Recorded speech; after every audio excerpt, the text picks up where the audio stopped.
हमारे ससुर जी पंखा ले आए, हमारे ससुर जी पंखा ले आए। सासू जी कर दिया राम, सासू जी कर दिया राम, गजबे गर्मी का दिनवा। हमारे ससुर जी पंखा ले आइल, हमारे ससुर जी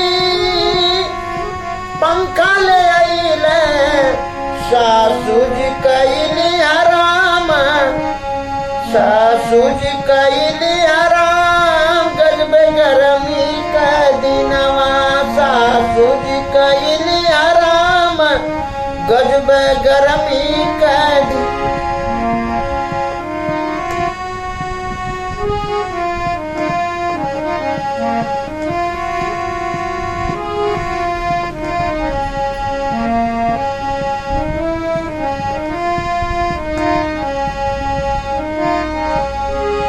सासू जी कैली आराम, गजबे गर्मी का दिनवा।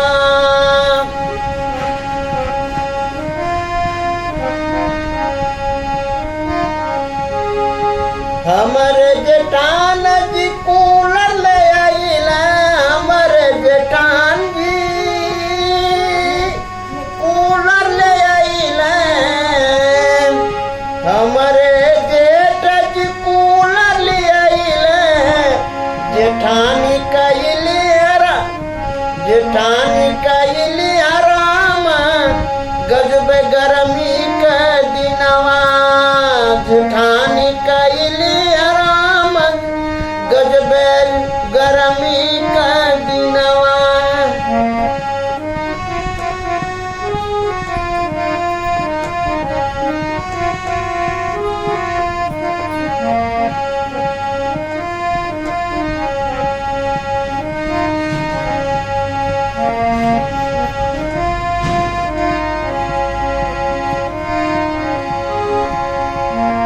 हमारे देवर जी पंखे न ले आइल, हमारे देवर जी पेन ले आइल।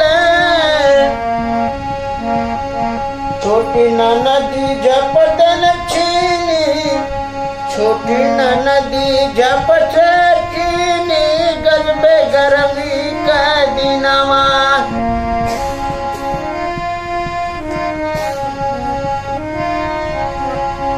छोटी नंदी गजबे छीनी, गजबे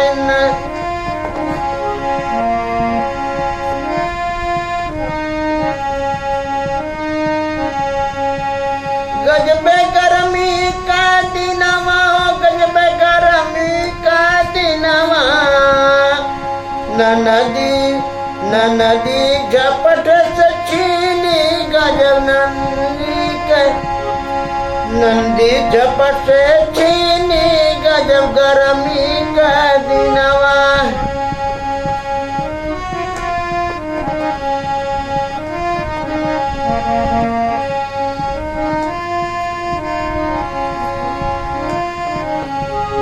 हमारे बलम जी सिली आइल, हमारे बलम जी सिली आइल। बंद छोड़ नंदो बंद कैली खाना पानी, नंदो बंद कैली खाना पानी, गजबे गर्मी का दिनवा। नंदो बंद कैली खाना पानी, गजबे गर्मी का दिनवा। गर्मी का दिनवा, ओ गर्मी का दिनवा।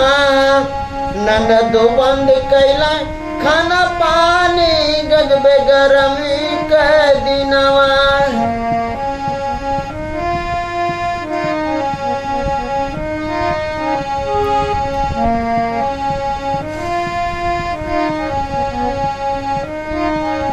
मथवा से टपके पसीनावा, मथवा से टपके पसीनावा, गजबे गर्मी क दिनवा मथवा से टपके पसीनवा गजबे गरमी क दिनवा